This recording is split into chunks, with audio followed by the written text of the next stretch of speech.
Hey, how's it going, Fit Like? It's me. And you're watching the fail vlog on Pro307 as I reach out across the internet. Love me! Thank you very much for subscribing, liking, viewing. It's just been an incredible response I've been getting from the videos. Hopefully you're enjoying the content what I'm putting out there. If you've got any comments, anything you'd like to see, camera angles, anything you'd like me to explain or go into more detail, just drop it in the comments down below. But remember to hit that subscribe button, and I'll try and get as much content up as I can for you. I am in the office, the Pro307 office, the important office, and I just wanted to start this fail vlog by looking at a problem I had at the last event. Last event being Rogue Concept. Rogue Concept is a charity event run by Mr. Stark. I haven't got any footage from that event because I was too busy with some things you're about to see in the next fail vlog. Bit of foreshadowing there. This fail vlog we're going to look at round 1 of the Scottish Drift Championship.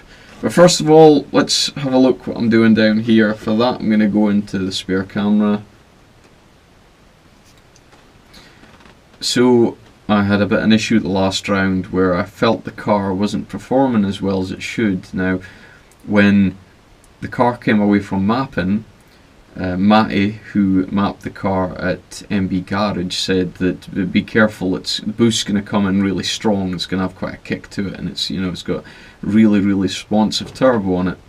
And at round 1 and at Rogue Concept I felt that wasn't the case, and when I wiggled the bloody intake air temperature sensor, I got my power back. So when I plugged in the laptop at the track, this is what I saw. So my intake air temperature was at 100 degrees, which is a fault. It's a fault code that came up in the ECU. If I switch ignition on and I switch on there, you see ECU fault code 46, which is an AN temperature above error high value, which is basically just like a basic fault with the wiring. So if you go into the events log, there you go, it's in there. So what I found with that is that there's actually a wire out of the sensor cable, which was a bit of a pain in the ass. It's just down to, I don't know if I've come up against it and pulled the wire out somewhere, but the car was doing bloody well for not having this connected, but still it should be doing more. So what I've done, if I switch this off, and if you come with me outside the car, so what I've done is I've got a new sensor. This is a new Link intake air temperature sensor. It's just what do they call it, a Delphi sensor. It's nothing fantastic, it's the same as what I've been running, just a different thread on it. And I have put a new connector on it. It's a better connector and hopefully it won't give me any issues. Just put a little bit more time and effort into doing it right, what should have been done in the first place.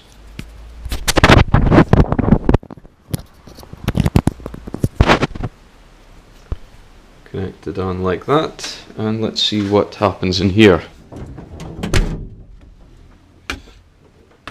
So back in here, if I switch on my ignition and switch on this, and oh, lo and behold, air temperature sensor is back to normal, which is good. And I can go into the events log, clear events log, clear fault codes, yes, and we're good to go again. Hacker Man, he's the most powerful hacker of all time. I can't believe we're on to fail vlog volume 8. In this volume we're going to look at round 1 of SDC Scottish Drift Championship, which we managed to get to and compete at. This year it was going to be different, the layout, the way they were going to run the event. Instead of a qualifying session, they were going to just stick to doing battles. Drivers were going to be picked out of a hat to go up against each other. The idea being more practice time and less people stressing out about trying to qualify. Pretty cool idea. We weren't sure how it was going to work out. The organisers definitely weren't sure how it was going to work out. So it was just experimental. They're trying new things, and you got to give them that. There was also going to be 6 drivers that would have the opportunity to call each other out. So there was going to be separate battles to like settle grudge matches or tactics if you thought you could beat somebody, or if you particularly wanted to go up against somebody that you've been dying to drive with and haven't had the chance. Well, you got the chance to do it. For this event, I was going into it right after the FR Legends practice day, which the layout was meant to be the same for SDC, but I think what they found out when they ran FR Legends was there wasn't enough space to line the cars up in the starting grid, and also I think the layout they ended up going with was a tighter, more technical track. I think they've realised that there was going to be a lot of power cars coming to round 1, and by making it a tighter, shorter layout, you know, like shorter run-up, it made it a lot more difficult for the power cars to kind of like try and get away off the line. I like the layout. The layout worked for me.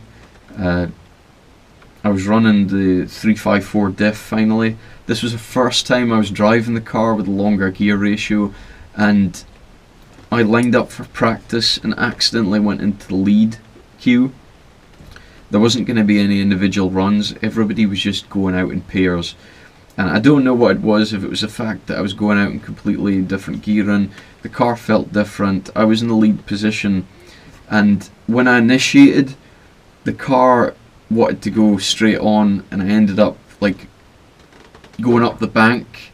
I didn't crash right into the bank, but I kind of went up the bank and round it, and it knocked my front bumper off, and that was like the first one. Oh crap. So I went in and I did some changes to the suspension, and when I went back out again I was a lot happier with the car. In fact, after a couple of runs I ended up doing this run.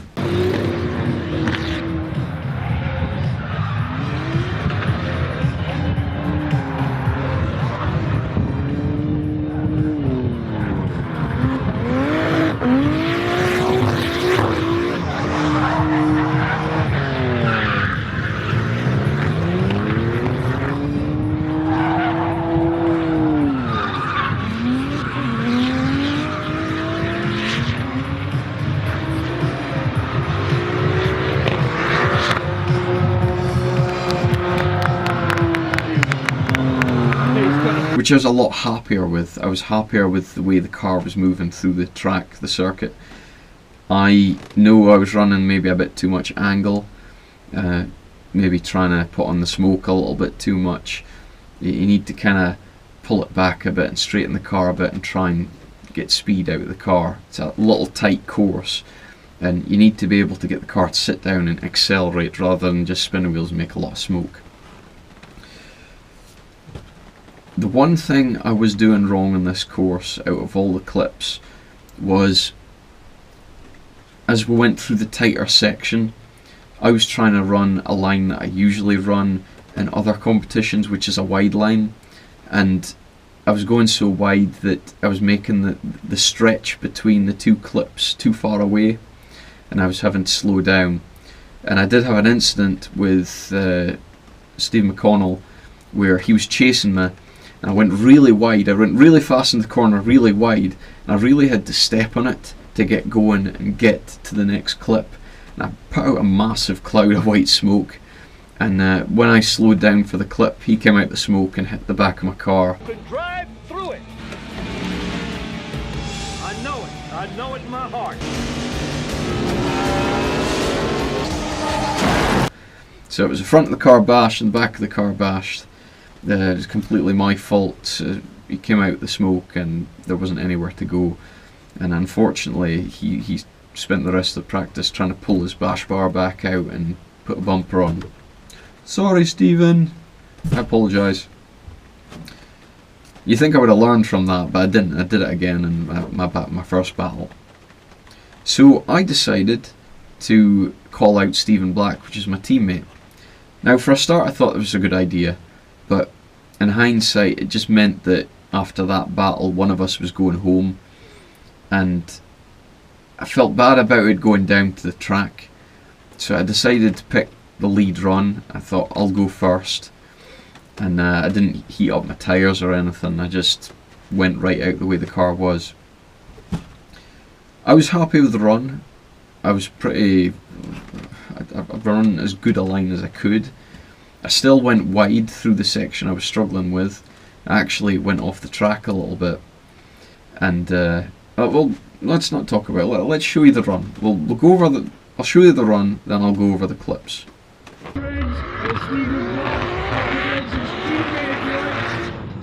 Stuart Curry,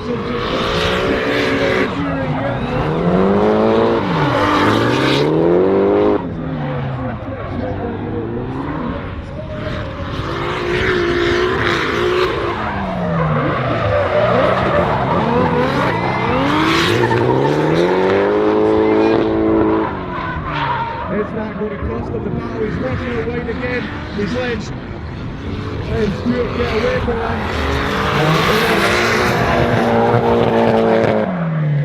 So you know, after that run, I bet the judges were thinking, You are the chosen one. So because Stevie got caught up behind me, he made a dive, which was really brave for Stevie. He got really close, but he didn't get back on the power, and because his car straightened, I managed to get away from him. So automatically I got an advantage there, quite a big advantage. Now let's have a look at the chase cam, a really good chase footage of Stevie, and let's break down the clips.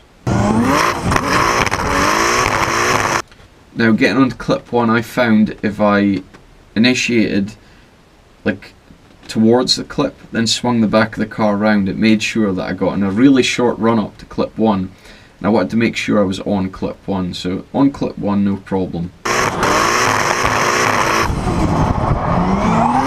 power on second and got out wide and got on clip 2 as well. It was pretty much clip 1, clip 2, perfect.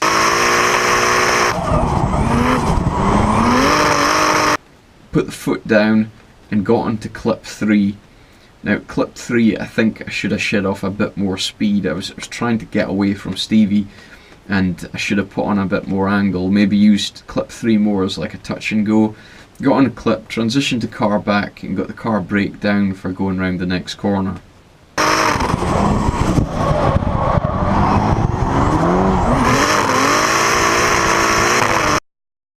Now because I was so wide coming out of that corner, I had to again put my foot down and go off track, and clip 4 I wiped out. Now I'm not sure if I put a wheel off. I felt like I put a wheel off. Now as much as it's just a clip, you knock it out of the way, it's not a problem. What you have to also think of is that clip could have been a concrete wall, and if you're wiping out clips, then in a competition at like a higher level, the chances are you're going to damage your car. So yeah, I was on the clip, I tapped it, knocked it over, but it could have been a wall that could have done damage. Now because I was running wide, that messed up going round the next corner. That's when Stevie got really close. That's when Stevie got super close with his crazy proximity there. But instead of going on the handbrake and keeping the power, he backs off, which gives me an advantage here.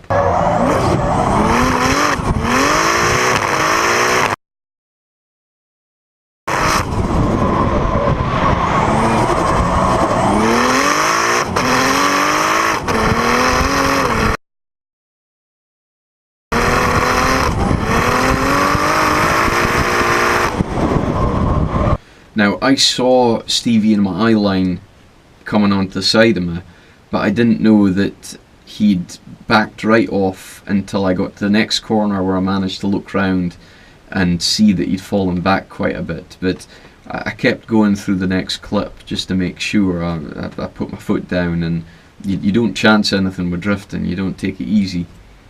So when I went back round to line up, I knew, and Stevie also knew, that I had an advantage. So he had to take something out of the bag here in his lead run to make sure he beat me.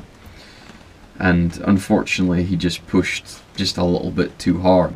Stuart obviously got the faster car. Down to his speed. That's so fast!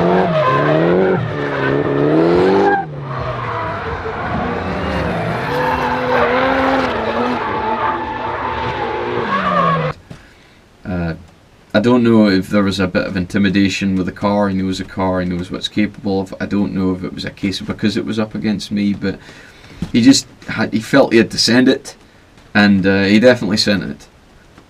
And that was my first battle win. That was my first time in competition of beating anybody.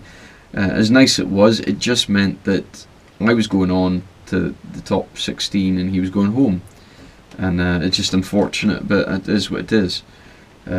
I've heard that they're not going back to this style of competition, they're going back to qualifying, so you never know, we might come up against each other in a battle, top 16, top 8 or something. That'd be great. I like driving with Stevie. He's an awesome driver, and to be able to beat him was just great. It was just fantastic. It was both sad, but it was also awesome. So that meant I was going on the competition, so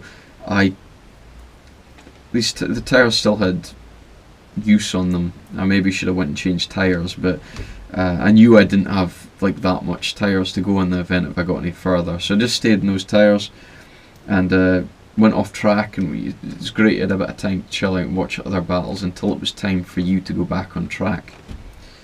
I was up against a compact BM. I didn't know the driver. I saw him in his other battles. I wasn't particularly cocky or anything about it. I was happy that the car was doing what I wanted it to do. Felt a bit laggy, but I was handling the lag through the circuit. So this is my chase run.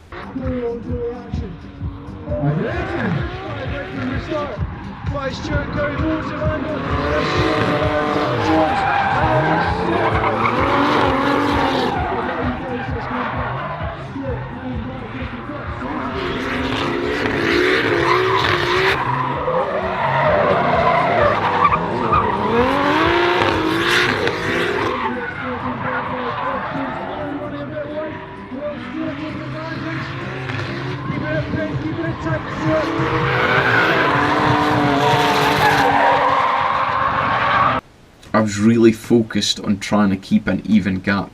I didn't want to just get caught up in his door in case he made a mistake. I didn't want to jeopardize the run by doing too close. It's not somebody I've driven before. But he got quite a lead off the line, and I was trying to keep on him. He straightened, and I had to go in the handbrake, a bit of clutch, and keep the car going. I managed to keep on him, which was good, and I think I did a pretty good chase run. This type of technical course, it's very easy to cut and dive on folk. So folk, for the American viewers, folk is Scottish for people. So it's very easy to kind of fall back, then take a dive in, then fall back, take a dive in. So I felt the judges were looking for a more consistent gap. I mean, if you're not banging doors with them, at least keep the gap round the course as close and as consistent as you can. I think I did a good job in this run of doing that, especially after the straighten from the lead driver. So I had a bit of an advantage. I'm not sure if it was a 10-0, but I had a bit of advantage here. So I just went into the chase run right, I have to show the judges, show these guys, not only I'm going to beat this guy, I'm capable of beating the next tier of guys. I have to be on this.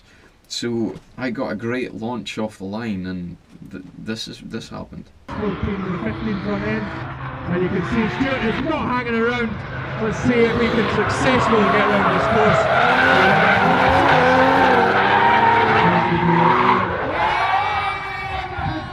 The pressure has got him, and he is going home. I got a great launch off the line. I went through clip 1 and 2 really fast. I had some serious pace going through these clips. I was on clip 3, and I don't really know what happened. I don't know if I tried to transition too much weight. I had so much confidence in the car, I just thought it was gonna stick. And I don't know if it's a combination of the momentum I used to turn the car, and also I was trying to get on the brakes to slow the car down to get around the next corner. But the car just turned on me, it just went right round. to my disappointment and everybody's disappointment, but I just kind of took myself out of the competition, really. And yeah, it sucked a bit, but you know, getting beaten by a BMW Compact's not the worst thing in the world. I took it really well.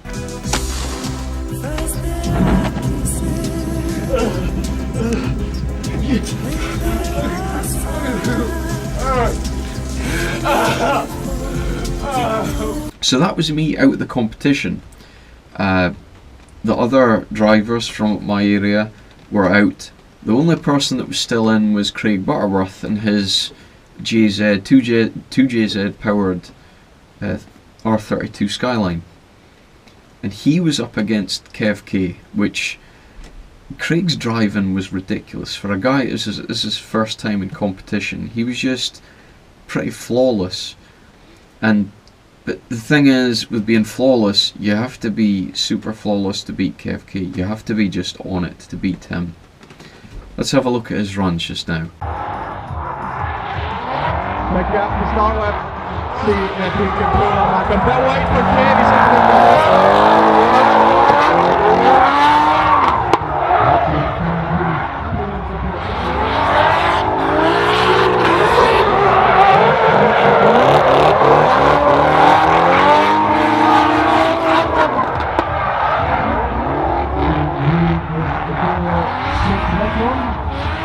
it's a good run.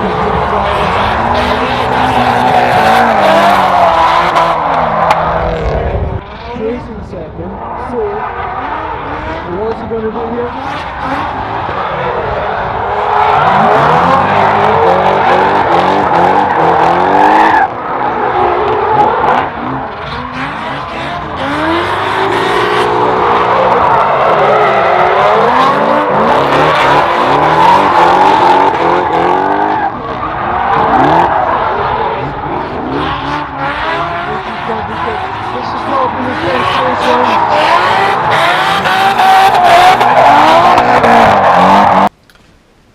I'm not going to break this down too much. Craig's driving was awesome, there's no getting away from that. The judges decided to go with Kev K for the win in this one. Craig and some other people watching felt that he had the better drive. I wonder what Dr. Cox thinks about that idea. Wrong, wrong, wrong, wrong. Wrong, wrong, wrong, wrong. You're wrong, you're wrong, you're wrong. Just the thing with drifting, it comes down to the opinion of the judges, how they feel the run went. In this instance, the judges decided that Kev K was a better driver, and that's just how competition drifting works, and you've just to accept that. I'm sure Craig's going to be a force to be reckoned with in round 2, and I'm dreading the time when I have to go up against him, because I can't let Craig beat me. It's just not going to happen. I'm going to have to drive the ass off this car to beat him, and that's all there is to it. So that was SDC round 1. I was happy with the car, I was happy with the setup, I was happy with the tyres. Everything was really great, and I just felt a bit disappointed that I couldn't have gotten further, but I need to drive better, I need to be better prepared. It's just something that I need to work on. Thank you very much for watching. This is a shorter one than I usually put up, but hopefully if I keep them shorter I'll be able to get out the footage a little bit sooner. I have to say once again a very special thank you to V Performance. Without them I wouldn't have had any footage for this event other than my camera mounted on the roof. They were really fantastic to get that footage from them, so thank you Paul and Big Dave, and thanks very much. Thank you guys for watching. Again, thanks for subscribing. If you're not subscribed, hit the button down below, it's greatly appreciated. Anything you'd like me to get into, drop in the comments. If you want to ask anything, ask me what kind of cams do I use, ask me what kind of tyres I use, what hairdresser do I use, you know, just anything, just fire it in the comments, or just like call my name or something, call my deck or something, just fire it down there, that'll be perfect. Again, thanks for watching, I'll catch you next time.